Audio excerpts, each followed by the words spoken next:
right by that bridge.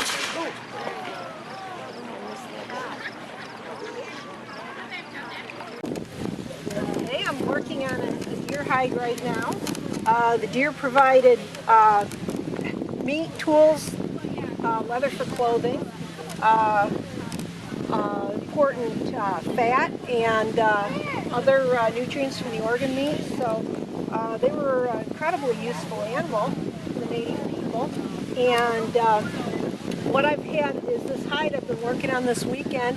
It started out as just fresh off the deer, and it was scraped and fleshed and soaked in wood ash lye, and then dried and stored for a while. And this has been then soaked in brains and brought out, and I stretched on the frame, and I'm working it until it gets dry and soft and pliable. And when it's done, the brains allow the fiber structure of the hide to fluff up and loft up. There's a naturally occurring glue within the hide glue, and it tangles the fibers together and makes them lock down tight, but the brains lubricate those fibers so they can't lock together. And when you work it dry, it lofts up, and it becomes a texture almost like polar fleece when it's done. And if I can get this done today, I'm going to sew it into a sack shape and put it over a fire and smoke it. And that's where you get the nice smoke color. That also preserves it and allows it to be softened if it ever gets wet, so it can actually be washed and dried.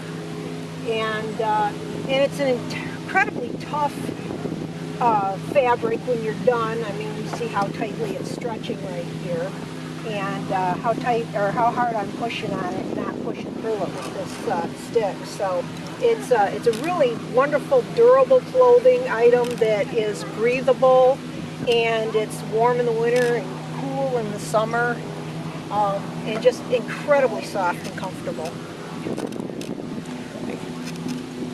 Right. So this is what the hide looks like when it's finished. This has been soaked, scraped, de-haired, de-fleshed, soaked in brains, and then worked dry, and it's then been smoked, and the smoke permeates right through the hide.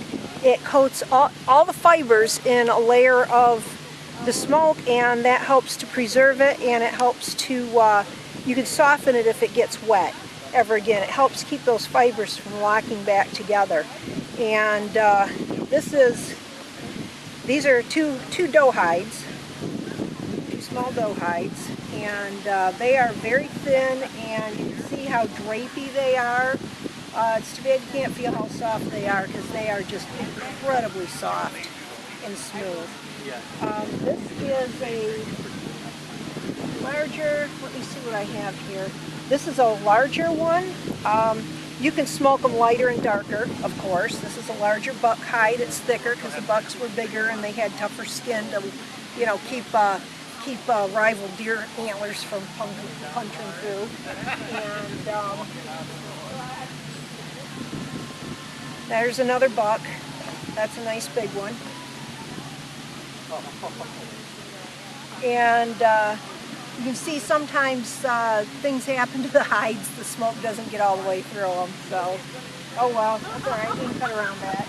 And this is what a hide looks like before it's been smoked. They turn out just pure white when you're done tanning them, and the smoking them gives them that wonderful aroma and the color.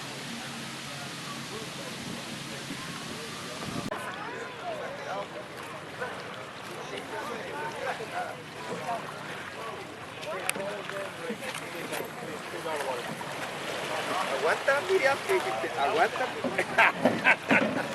Pero no fue mi... Bonjour, mademoiselle.